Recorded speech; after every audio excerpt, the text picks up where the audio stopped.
మాతృదేవతాభ్యో నమః, పితృదేవతాభ్యో నమః. శ్రీకృష్ణ పరమాత్మనే నమో నమః. శ్రీకృష్ణ పరమాత్మ అందరినీ కూడా ఆయు ఆరోగ్య ఐశ్వర్యాలు ఇచ్చి కాపాడాలని కోరుతున్నాం. తిరువూరు శేషమనేంద్ర ఆశ్రమం నుండి ప్రతిరోజు కూడా ఒక మంచి మాట చెప్పుకుంటున్నాం. ఈ రోజున శ్రీ భగవద్గీతలోని 12వ అధ్యాయం నుండి 6, 7, 8 శ్లోకాల గురించి కొద్దిగా విశ్లేషణ ఇచ్చుకుందాం. దాంట్లో ఏమని చెబుతున్నాయంటే, ఏతు సర్వాణి కర్మాణి మయి సన్యస్య మత్పరాః అనన్యేనైవ యోగేన మాం ధ్యాయంత ఉపాసతే తేషామహం సముద్ధర్తా మృత్యు సంసార సాగరాత్తు భవామి నచరాత్తు పార్థ మమ్మవయసిత చేతసాం మయేవ మన అధస్వ మయి బుద్ధి నివేశయః నివసిష్యసి మయ్యేవ అత ఊర్ధన సంశయః అని తెలియజేస్తుంది.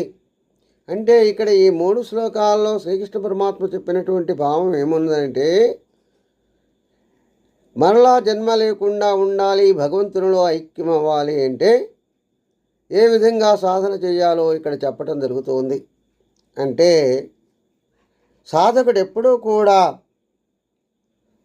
సర్వకర్మలు అంటే అన్ని కర్మలను కూడా వదిలేసి ఆ భగవంతుని మీదనే ఆసక్తితో ఉంటూ, ఆ భగవంతుని కంటే భిన్నమైనది ఇంకోటి లేదనే భక్తిభావంతో విశ్వరూపధారి అయి ఉన్నటువంటి ఆ భగవంతుని ధ్యానిస్తూ ఉపాసిస్తూ ఉండాలి. అంతేకాక అలాంటి ఆ భగవత్ స్వరూపమైన మీదనే మనస్సును ఏకాగ్రతగా చేసుకొని ఎవరైతే ఉంటారో అలాంటి వారికి ఈ మృత్యురూపమైనటువంటి సంసార సాగరము ఉండదు, దాని నుండి నేను తప్పిస్తాను అని తెలియజేస్తోంది.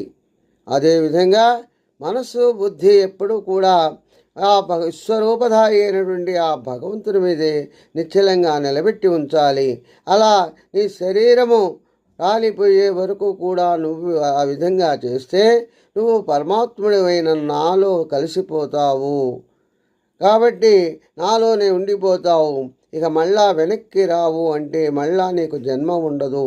కాబట్టి పరమాత్మ స్వరూపంలో కలిసిపోతావు అని తెలియజేస్తుంది. స్వస్తి. సర్వే జనా సుఖినో భవంతు.